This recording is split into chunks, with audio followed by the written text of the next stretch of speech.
อ้มันยังแห้งถือคูเลยทุกคนเลยต้มใหญ่เลย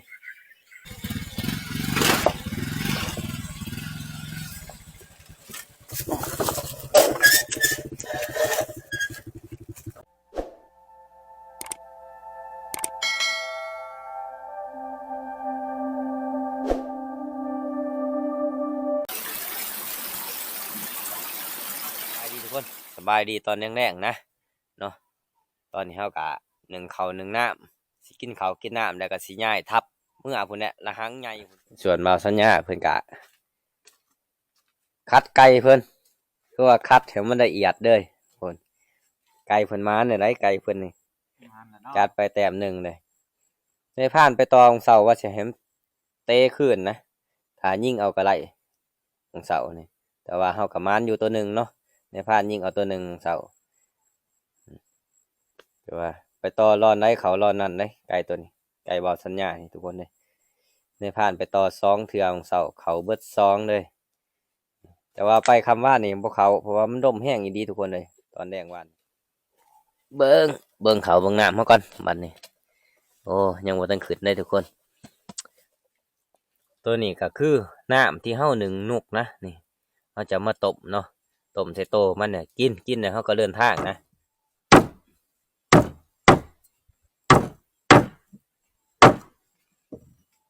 เฮาหนึ่งนี่เฮาเห็นแนวได้กระไหลทุกคนเลยเฮาหนึ่ง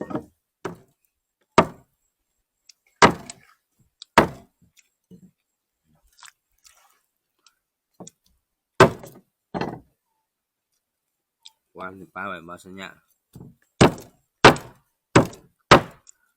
ว่าเรื่องนกนี่อ้อมก็แสบแกล้งก็แสบทุกคน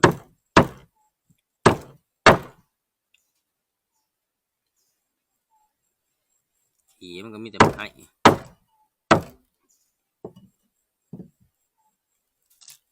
อันนี้เขาก็จะมาปรุงเขากันเพราะว่าให้มันจะแสบเลยทุกคนเลยแล้วรับแดกก็ใส่เกลือก่อนนี่บ้านนี่ต้มนกมันมีเพียงนัวมันนี่มีครบเลยทุกคนเลยเพียงนัวครบแต่สิ่งไข่หน่วยนี่เกลือผสมเพียงนัวเลยนี่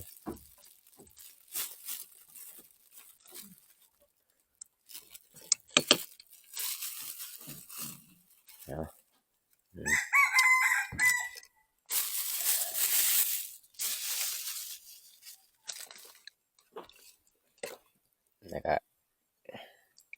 หอมใส่บัดนี้นี่เนาะเขาห้าซุกแล้วเขาจะไปข่างให้มันอุ่นๆจังหน่อยเพราะได้สดน้ำมันหอนนะทุกคนถือว่าสำนีก็แซ่บได้แล้วซีมเบิ่งน้ำนวดมันก่อนป้าในเดือดเลยทุกคนนะเราขอสุกบัดนี้การท้องเรืองนี่มันมานี่จากมันมานำไผ่ผ่านใหญ่บ่มานี่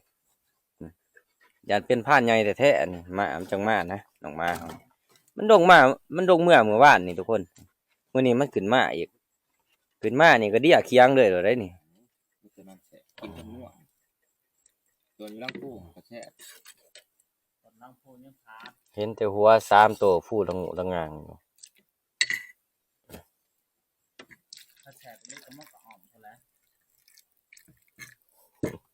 มาก้อนกินบริอินสมุทรครับกินอินตัวนี้ว่างโพดโน้นบ่กินแต่เปลือกบริพาดพอดีกินทั้งม้วนไปทีเลยทุกคนเลยมาทุกคนมากินข้าวน้ำกันนี่ข้าวกินน้ำแล้วกะสีง่ายทับทีมงานเพิ่นว่าทุกคนกินข้าวน้ำกัน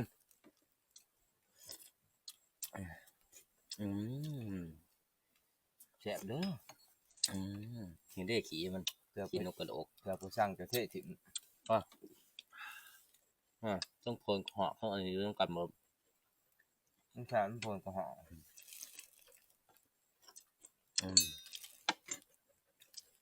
กระหอบนั่นมาอยู่นี่มาโพนมัน2 ชั่วโมงมาแต่บาทนะ มาหาเห่านี่ เอาขึ้นมาเนาะ ระยะมันแดนบ่ ระยะมันแลนระยะมันมา มาถึงรอบ2 ชั่วโมง สอง มันยางอยู่ดี มันก้อยเล่นตะกวนมาเลยตัวหยอกมาเลย พอแล้วอะมันมาก็ซ้ำเพื่อนมันเห็น มันฮะ แบบเฮาเนี่ยมาอยู่อย่างซ้ำบ้าน บัตรใช้เล็กหาก็มีแล้วไปเขาโมตามทางเนาะ นี่เบาเฮียงเพิ่นก็แกมเครื่องเบาสัญญาก็ได้ไก่ของข้อตัวหนึงไก่ม้านเพิ่น ไอ้เจ้าอะไรคือ โอ้ให้เขาบ่ถือเอาได้เข้าไก่ดิในธงทีมงานเฮาเกี่ยมเดินทางนี่พาหนะเฮาก็คือรถจักร2 คันนะพุ่นแหละไปเมื่อเฮาก็สิไปฮอดเครื่องทางนะเฮาก็บ่ได้เมื่อฮอดบ้านเนาะไอ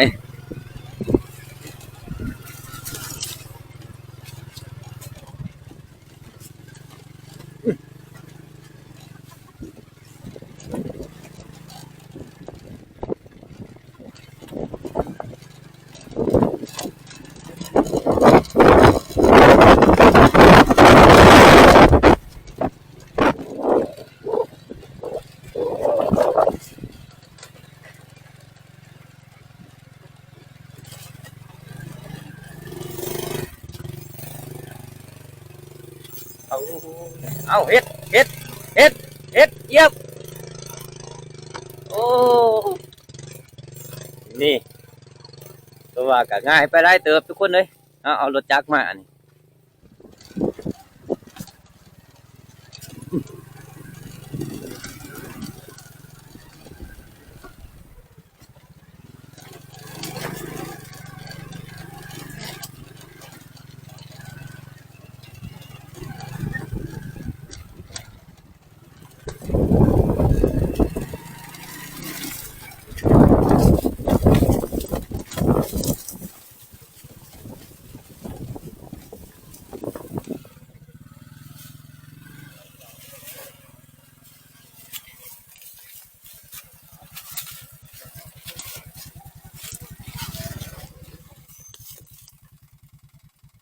มูไปไหนเขาก็ไปไหนนะ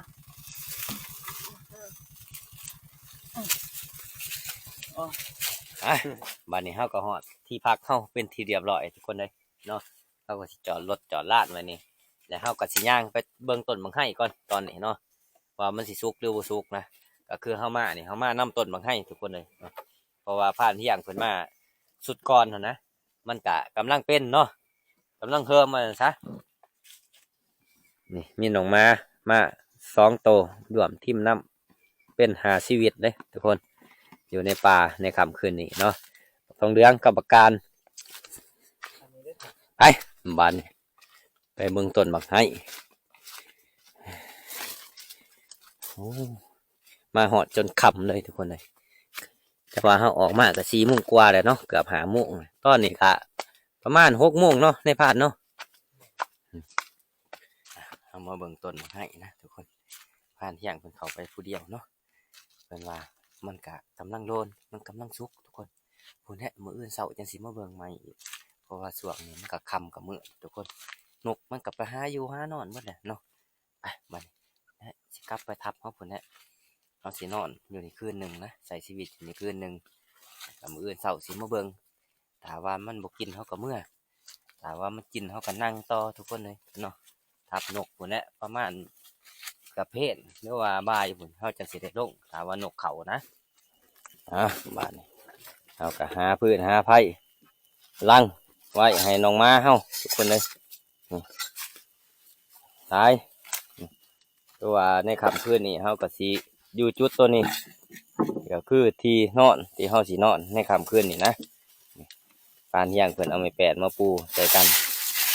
ตัวสมบูรณ์ทุกคนไก่พานหญ้าก็น้อยก็สมบูรณ์เจ้าของเพิ่นได้ให้โอ้คักหมอทองเหลืองกับหมอกาดนี่มานี่โอ้คักดีใช่แต่ว่ามาพอเฮาเนาะถ้าบ่พอเฮาจังสิเป็นจังไดคือสิสวนกันมาเนาะ ไปเลยไปทีมงานเฮายังอยู่ผู้อยู่ได้2-3คนนี่ขึ้นไปยังหมอทองเหลืองส่วนหมอการเด้บัดหมอการว่าไปก็ไปที่ว่าพากันมา2 โตบัดนี้ใครแน่แต่มาพอเฮาอยู่เถียงหันบ่พอจักสิส่วนกันลงเสอยู่บ่จัก ยังน้อยหนึ่งเนาะ คันว่าเฮาออกมาก่อนก็สิว่าไปการเฮ้ยพุ่นแหละทีมงานเฮาอยู่เสหมอก็ว่าเลยหมอทองเหลืองไปหาอยู่เสก็บ่พอง่อยแงแล้วเพิ่นหมอการก็ว่าแล้วหันแหละกูว่าแล้วอย่ามาว่าเด้อ มาก็ได้กินอาหาร หมอ ดี เมื่อบ้านหมอได้อาบน้ำนะคนหมองามตอนไปอยู่เซ่เฮ็ดออกรอกอยู่เซ่หลายมื้อ สร้างส่วนกันมาเนาะสู่2 คน2 คนโอ้ยจะสิเฮ็ดจังซี่เฮากินไก่กับบ่สัญญากินน้ำบ่ได้ ซึ่งบ่โตบ่อยากให้กินบ่โตก็กินไก่โลด ปีกนกนี่แหละกินมักเอาเกลือมามักเป็นหัวมามักตัวเฮามีบ่มีแต่หมอสร้างเนาะหมอน้อย มีกระเทียมมีอะไรยังผักอบเนาะ เอ้าใส่เบิ่งดูบัดนี้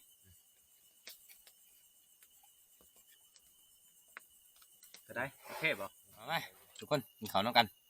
กินข้าวแดงนะกินข้าวกินน้ำแล้วก็สิออกแต่ตากับพานเที่ยงมื้อนี้ไปลองเรือทุกคน อยู่ละหังนี่แหละละหังใหญ่เฮานี่ที่บนพานเที่ยงทับบัก100 โลไปอีกมันเก่าแค่นี้ไปใกล้เติบเลยประมาณ3 กิโลผมมาจัก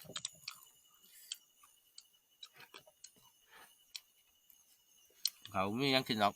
ช่วงนี้ ปิงนก โรคขนาด ปิงนกคือเก่าเนี่ย ประมาณใจเยอะ พายเป็นบ่เหือ จนอยู่เนาะเจ้าก็ละทอพันเถาะไป น้ำมันตื่นเมื่อยานลงน้ำมันตื่นมันโดมแล้วก็แล่นขึ้นรถ ง่ายอยู่กับหนามอยู่แหละ มาเนี่ยกินข้าวกินน้ำแล้วเดินทางต่อทุกคนเลยไปไต่ต้ามื้อนี้ไปกับพานเที่ยงนะ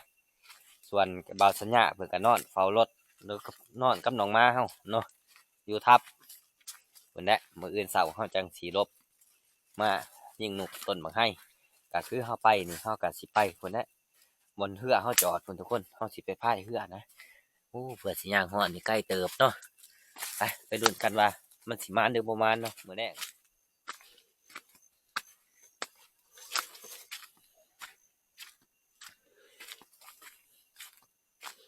ตอนนี้เราก็มาหอดทาเหือเราเป็นทีเรียบร้อยแล้วทุกคนเลยเนาะ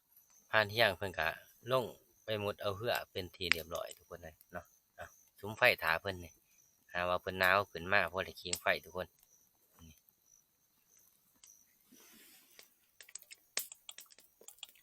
หนาวอยู่บ่ลงน้ำหนาวอยู่บ่ลงน้ ธรรมดา ำ อุ่นได้ อุ่นบ่ น้ำเย็นดูแต่ว่าน้ำมันขึ้นมาอุ่น หมดกลางคืนเนาะ ผ่านเที่ยงเพิ่นก็ขึ้นมานะทุกคนเนี่ยมันนงมุดเอาเหือวงหนึ่งเลยไปมันทุกคนในเวลาออกไต่ตาแล้วมันไปสิพายเหือก็หัวขนาดทุกคนเนาะไปลุ้นน้ำกันว่าสิพอยังไงสิมายังไงเนาะไหมเนาะแต่ว่าหมูเด่นทายทุกคนต้องทำตะดิงหวยนะไปลุ้นกันมีแต่หมูรถเล่นตะดิงหวยทุกคนเลยเดี๋ยวตะบัก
สียดายตามบอกหาโคกนี่เขาใจเห็นนะทุกคนนายหมูใหญ่บ้านนี้ว่าหมูใหญ่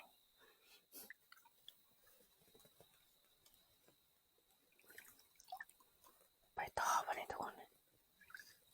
เสียดายดี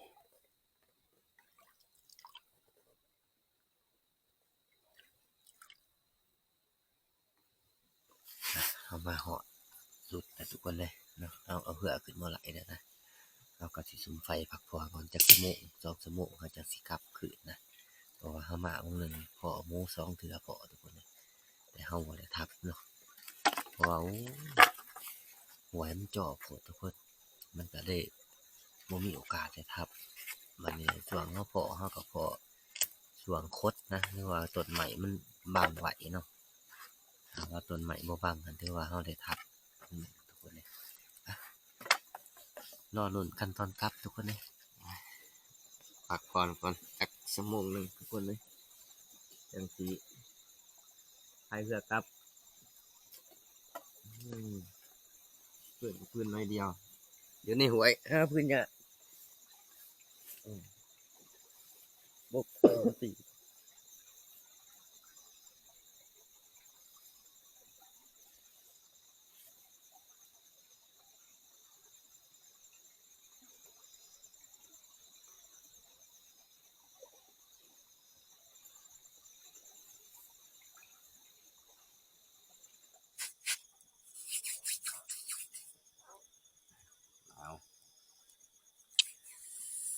โอ้ยจะมันหนาวทุกคนเลย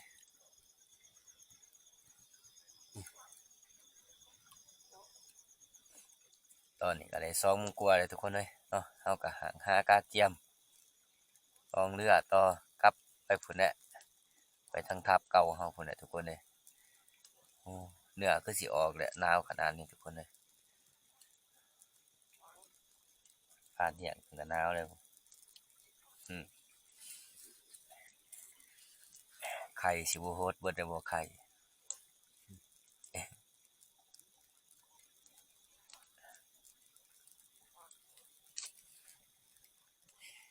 ไปวันนี้ทุกคนไต่ตามมันเนี่ยกลับเมื่อทับเฮาคือเก่าวันนี้ทุกคนเลยเนาะตอนนี้ก็เวลาตี 2 กว่าแล้วแหละทุกคนเลยโอ้ก็สิปลายหอนี่ก็ใกล้เติบเลยทุกคนเนาะไปลุ้นน้ำกันว่าสิเป็นอะไรเนาะสิมานหรือบ่มานเนาะว่าสิปล่อยยังไงเนาะอันเหียงเพื่อสารน้ำเหืออยู่โอ้ยหนาวก็หนาวทุกคนเลยหนาวอีดีจ้ะ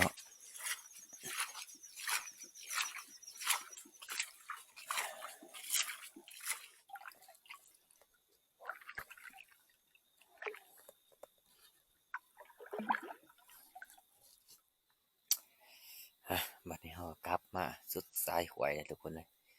บ่พออีซ้ำเลยตอนเสาร์ตอนเรากลับมาเนี่ยมีแต่เราสิเมียนเหือเราบัดนี้เราก็สิกลับทับมาพุ่นเนี่ยหาบ่สัญญาคือเก่าทุกคนไปยิงนกต้นมะไห้เนาะพันอะไร ต้องมาพันเหี่ยง อะไร พันว่าพาท่องว่าโอ้ยปาสนาเอ้ยว่าพามาหันวงเก่ามันตื่นก่อนว่าบ่เห็นซ้ำว่าว่าสิได้ทับก็บ่ได้ทับซ้ำมันตื่นมันไปแล้ว โอ้นั่นเหรอโอ้เกือบพันแวะ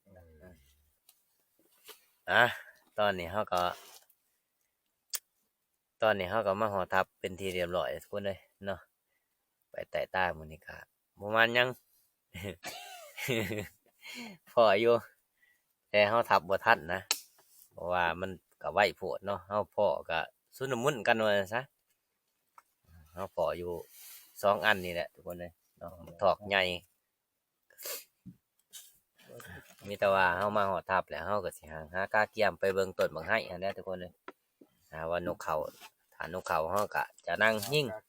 ไปหาเบิ่งนกต้นบักไห้ก่อนทุกคนเลยเนาะตอนนี้ก็แจ้งแล้วขี้ตะเว้นขึ้นเลยจังว่าเฮาสิไปเบิ่งนกต้นบักไห้มันสิเข้าหรือบ่เข้าเนาะถ้าบ่เข้าเฮาก็สิกลับบ้านนั่นกบบักไห้ทุกคนเลยผ่านเฮียงเพิ่นจะฟันบนเพิ่นสินั่งนะเพิ่นนั่งบนนี้เนาะแล้วก็แนมขึ้นเพราะว่าบนไดอะไรกิ่งไรมันบังเฮาก็พันทิ่มทุกคนเพื่อเฮาสิแนมเห็นนกไม้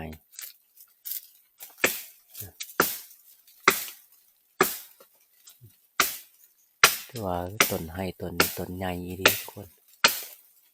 นี่ถ้าเฮานั่งเท่านี้มันก็จะเห็นเบิดนกกำลังเริ่มเข้ามาหลายแล้วทุกคนเลย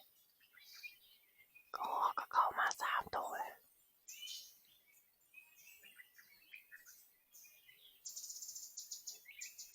บางไห้มันก็กำลังสุกนะ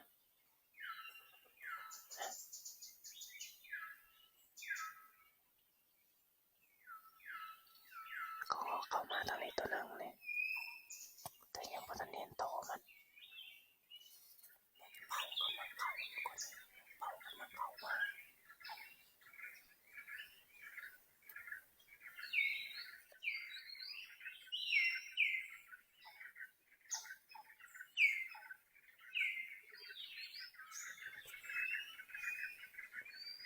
เนี่ยมันนอนอยู่กบเปื่อยนกเป่านะมันนอนนกเป่านกเสริกานกแก้วนกเป่าห้อยจะปูตะปอดอยู่ทุกคนเลยเขาหอกทุกคนเขาหอกผ่านเลี้ยงมันไปข้างนั้นทุกคนพอแต่ผ่านเลี้ยงไปมันก็มาไกลๆเลยก็เป่าทุกคนเลย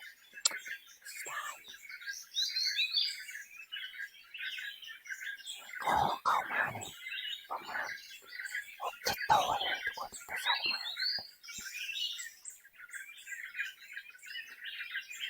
เงียบหายอยู่นี่ทุกคนแต่มันบนทางเขานะนกเป่ามันจะแซวอยู่ข้างนอก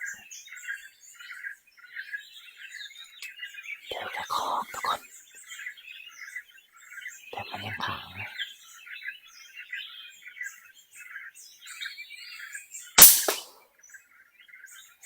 โอ้มันยังแห้งเลยมันคือขังเลยป่ะปามยังไงเนี่ยปามยัง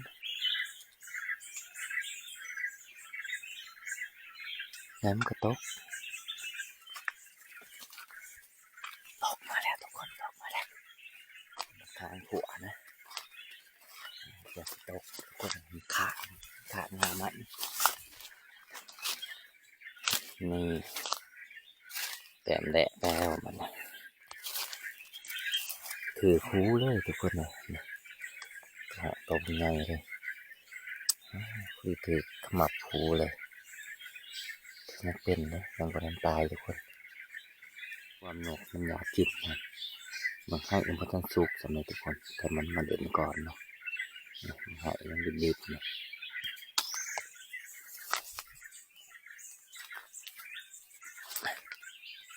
เอาแต้มที่2กันทุกคนแต้มที่2ก็คือนกนะนกกระโดกทุกคนนี่นกกระโดกนะแต้มที่2ไก่เขี่ยร้ายทุกคนนะไก่เขาเลยมันยังลายอยู่ก็หอกแต่ว่ามันอยู่หมออกมาแต่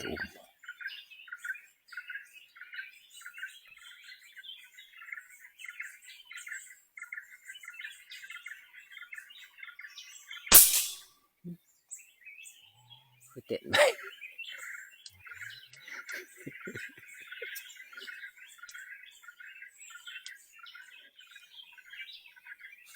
กำลังให้2 แต้มทุกคนเลยมีหอก3 ตัวมีถือ2ไอ้ตัวนึงก็หอกกระโดดขาดตัวนึง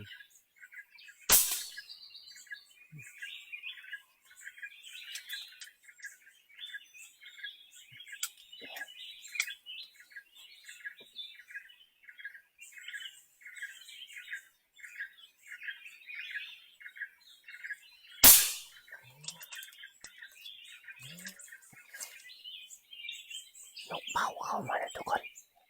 นกเป่าเข้ามาเลยทั้งนกเป่าทั้งกระหอก2 ตัวนะบ้านเลี้ยงมันไปพังมันหมดมันไม่ได้อยู่วางนี่ทุกคนตัดสิลายทุกคนเลยเวลาเอากระบังไปพุ่นมันก็มาพี่หนูเวลามาพี่มันก็ไปเบือกนั่นนกเป่าจะโปดอยู่ไปเบิ่ง งกันทุกคนแต้มที่3เป่า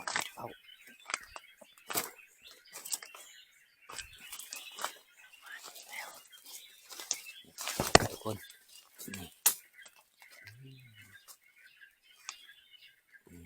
เป่าทุกคนนี่แต้มที่3นะเนาะตัวนี้มันจะเป็นนกเป่าหัวทุกคนเนาะแต่นกเป่าควายมันจะเขียวๆเบิดแถวนะทุกคนเนาะจะเป็นดำๆมันนะแต่ว่ามันมีการเหลืองการแดงนั่นนี่คือว่านกเป่าหัวนะ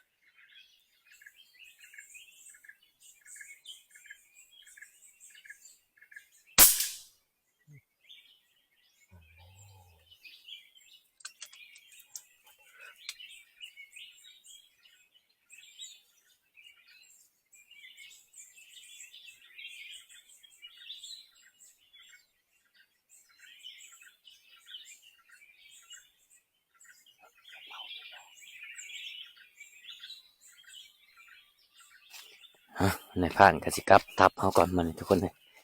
ไปต้มเขาก่อนต้มเขากินก่อนทุกคนเลยหิวเขาผ่านอย่างเพิ่นยิ่งหาก้มให้เนาะต้มข้าวเปียกกินทุกคนต้มใส่นกเป่านี่แหละสิต้ม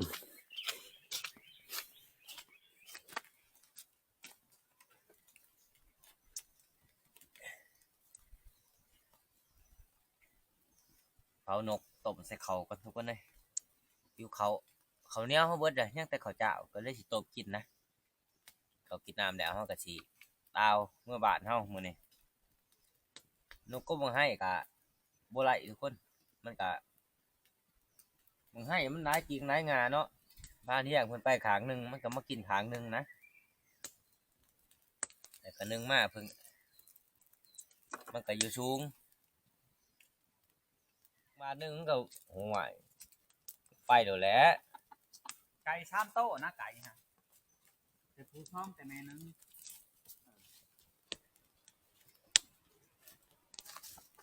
แสดงว่าบ่ได้ใกล้เนาะ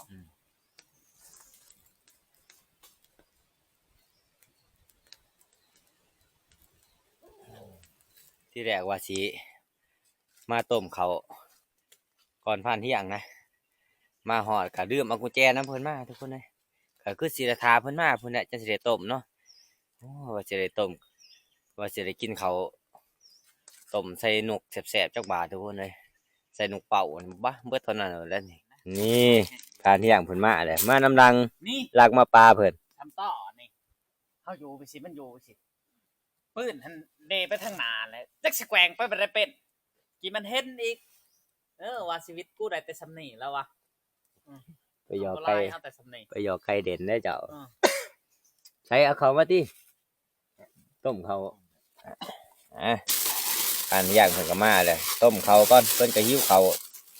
ต้มบ่หลายดอกทุกคนเลยนี่3คนนี่3จอกพอ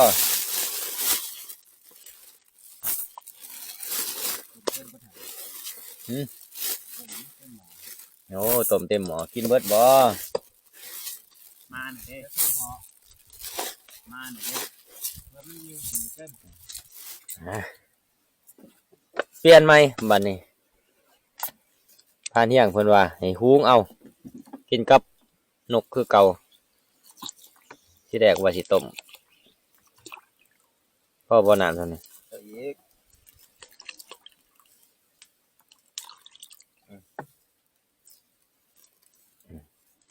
ปูมุยพาหมออาด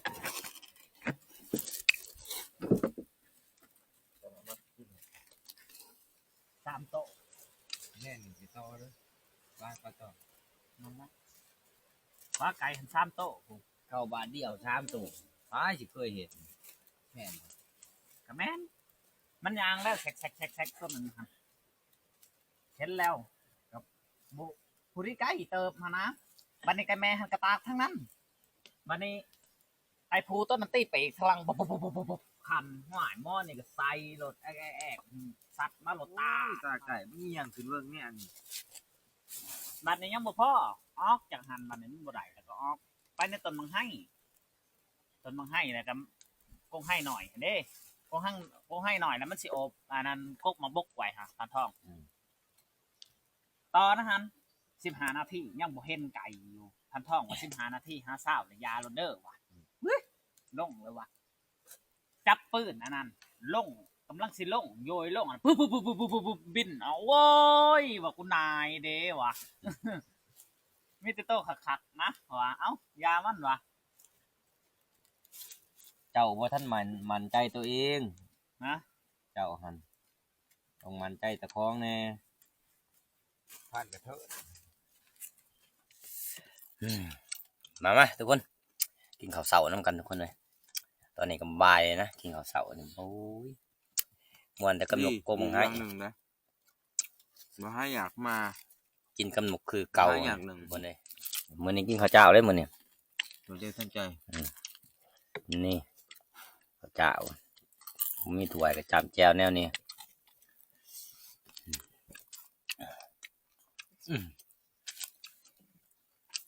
มันจะนอนหลับ หนึ่งนี่วะ ปีกนกไว้แล้วก็เนาะมันจะเอาขึ้นหน้าเท่ มวนกำหนกยิ่งเนาะ รู้ยิ่งมุนกหน่อยมั้ง ผ่าท้องโตใช่ไหมบ่ถือเบิ้งจักบาทวะได้6เสียหาผ่าซอง13เนาะ 13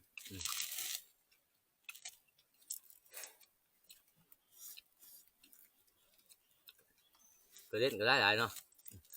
ผ่าก็เล่นได้ตัวหนึ่ง แบบบ่ ตกลงตัวหนึ่ง5บ่เห็น มันต้องไป2 คน ออกมาเขาก็เสีย ป้านหรือบ่หมูน้ำตก ยัง บ่นกตกนะตอนไม่ให้ฮะป้านหรือบ่ แต้นหันแล้วบ่คืออยู่เอาเหล้าเลย สำคัญเลย ใกล้กว่านั้นเดี๋ยวคืองามขึ้น มีน้ำกินอีก ในน้ำตีป้ากินมันหมดจากเนาะ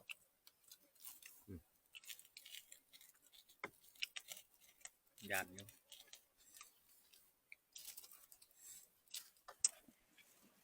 มากินข้าวกินน้ำแล้วเขาเกียมเครื่องเกียมของกลับบ้านได้หมดทุกคนเลยตอนนี้ก็บ่ายโมงกว่าเลยทุกคนเลยไปบ้านเนี่ย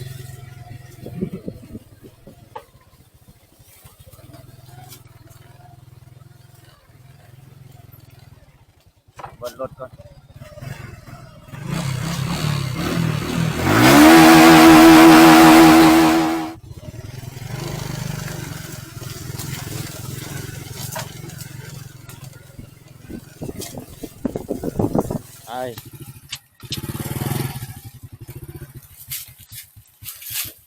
เมกดีเอาสิดึงไว้น้ำเด้อเอา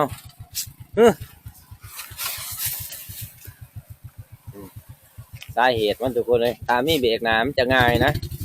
เบรกหลังนี่มันก็ยากแม่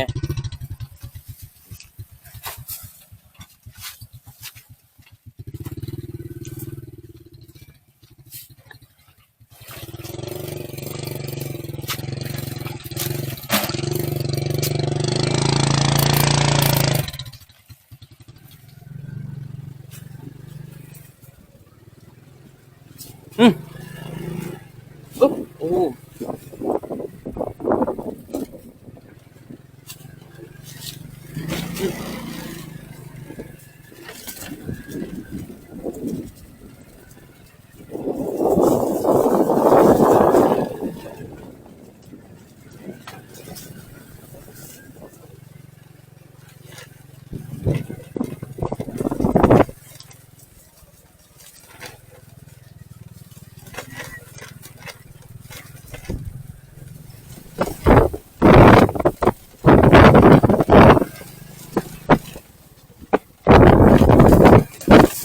อ้ยหอนห้องสิได้ข้าวเดียวโอ้บาสัญญาบ่ทันเฮ็ดเลยไอ้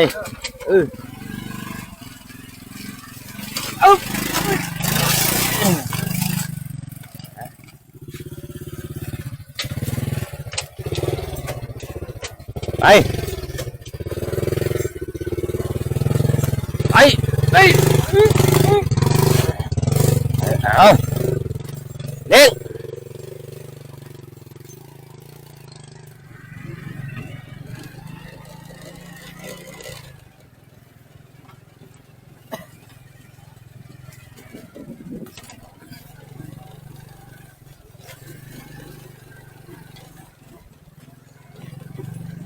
หมักทองเรืองก็ประกาศโอ้ยแนนน้ำรถมาคือเก่าเมื่อวานจักเพิ่นไปจังไหนไปพอเฮาอยู่เถียงหน้าหน่อยมื้อนี้กลับมาคือเก่าตอนนี้ก็ฮอดล้างผู้เลยทุกคนเลยโอ้ยเบื่อสิใส่เวลาชั่วโมงนึงทุกคนเอามาแต่บนที่เฮาพักนะมาหาล้างผู้ผู้ดีชั่วโมงนึงผู้ดีพาเที่ยงเอาลงเลยยังแต่ในพานก็บ่สัญญานี่แหละ ที่เพิ่งกัดนะ มีแต่เจ้าครึ่งเด้อขอสิดึงเด้อป้ายดึงขอสิดึงใส่กันตี ว่าไม่ได้เลย นี่เอา เพื่อเมียกูแจ้งให้ บ่เป็นหยังบ่เป็นหยังไอ้แนวนี้ให้แหงไหลให้กับป้าตีนผมใส่มีแต่คอยนึ่นไปเรื่อยกันเท่าใส่เด็กว่างมันแดนนุ่งอะไรเอาก็บอกสัญญาหรอกมันว่าเด้บ่มีเบียงงาพอนี้แหละอาศัยอาศัยดึงเอานี่แหละไปคอยนึ่นไม่ต้องห่วงเบรกคัน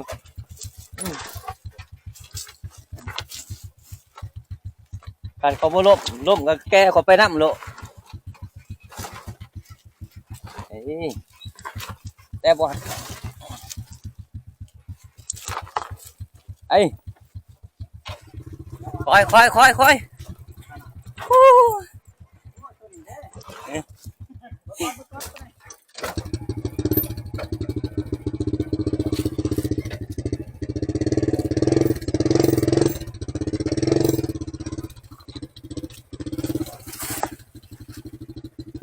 ไม่มันสั่นโผล่บนในผ่าน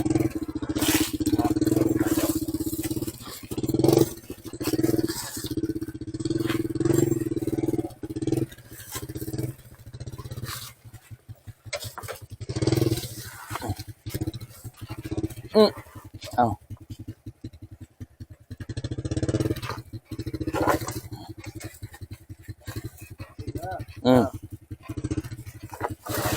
หมดต้องห่วงต้องห่วง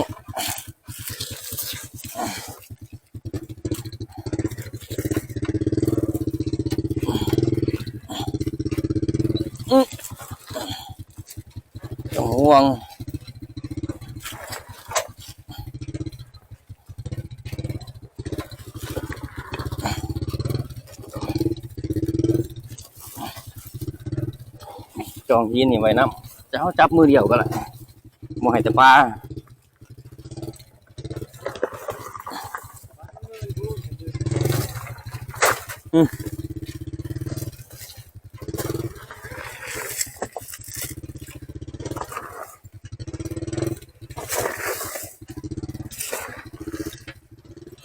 เอ้ย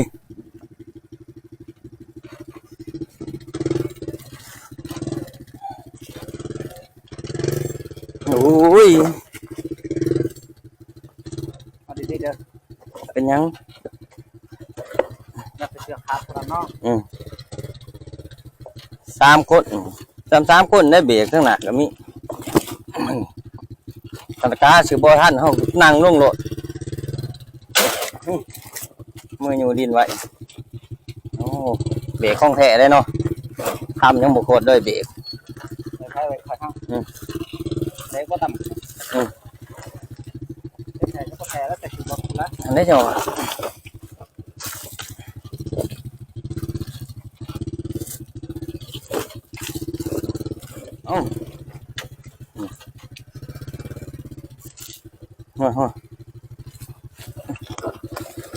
เป็นยัง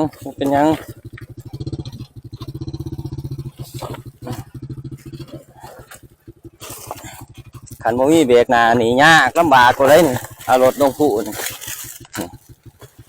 นี่แหละตัวอย่างบ่มีเบรกหน้าคนเลย นี่ก็แน่แต่มี3 คน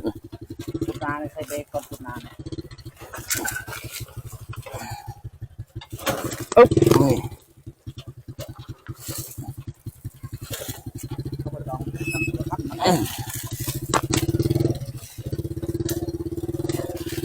อ่ะจอยวันนี้ก่อนไปเอาตัวเทิงอีกยังอีกขั้นหนึ่งโอ้เกิดสิเหาะครับไปเอาอีกขั้นหนึ่งยังของพันเที่ยงอยู่เทิงแต่ว่าแค่นี้แต่ว่ามีเบรกหนาเนี่ยของพันเที่ยงเอาของเบาสัญญาลงก่อนมันบ่มีเบรกหนาเอาลงหยะย่างขึ้นอีกโอ้เมื่อยขนาดทุกคน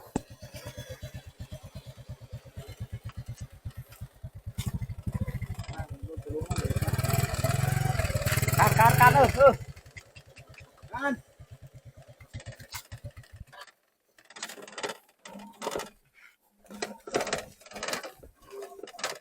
ว่าจะบุไปทางเจ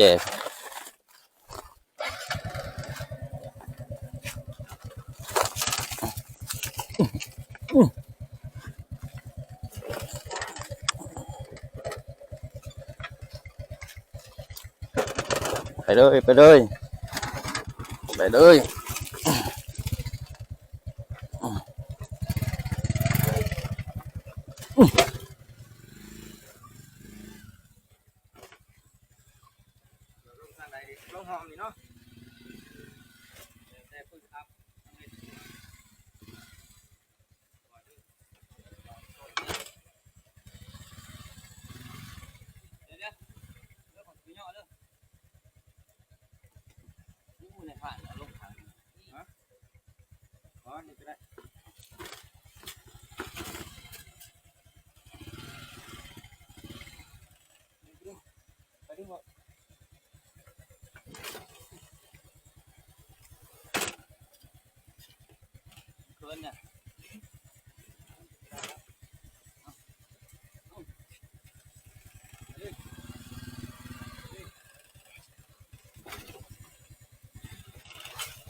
ยกยก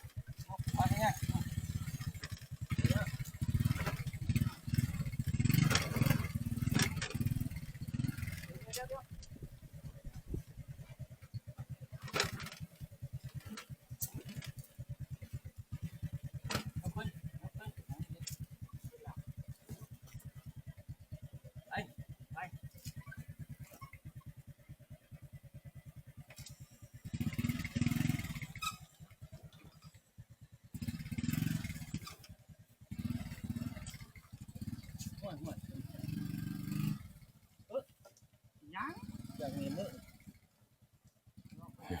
ตัวนี้ก็คือ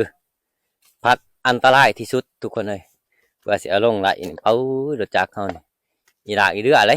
เพราะว่าดินมันกับบ่เสมอหินบ่เสมอกันเนาะอีรูปบุบบับบางที่ก็ขิงนาวิทย์ขิงหลังบ่วิทย์แนวนี่บางที่มันก็ห้ามทางกลางนี่แหละพักอันตรายแต่พักลุมก็อันตรายคือกันตั้งแต่บ่ซ้ำนี่ทุกคนขึ้นไปเอาของพาเที่ยงอีกยังอีกขั้นหนึ่งอยู่เทิงคนเอาลงแล้วขั้นหนึ่งทุกคน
เด้อ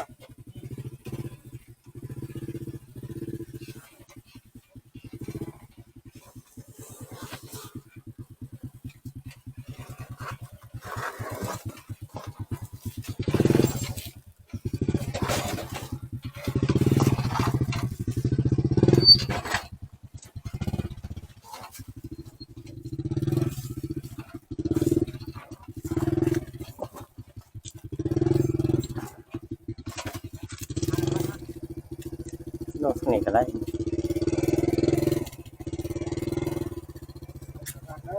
เออ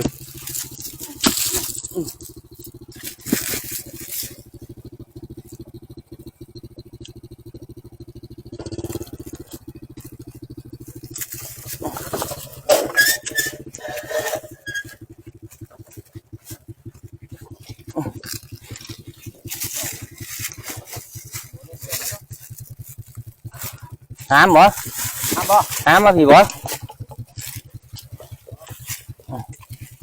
เดี๋ยวขอไปเอาหินออกหยุดไว้เด้อ หยุด เอาลงแจ้นั่นก็ได้ในผ่านผ่าน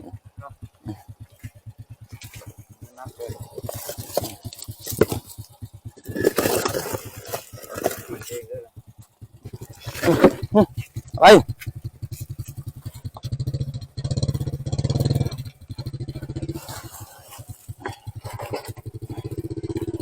โอ้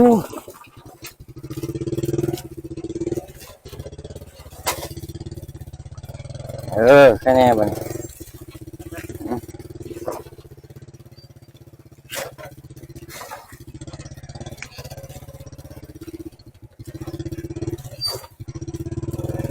แกบ่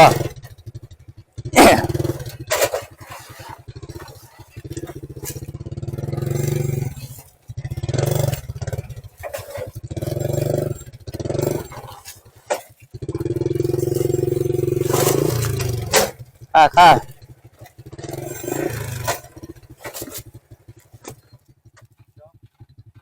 วิทย์ละคันหนึ่ง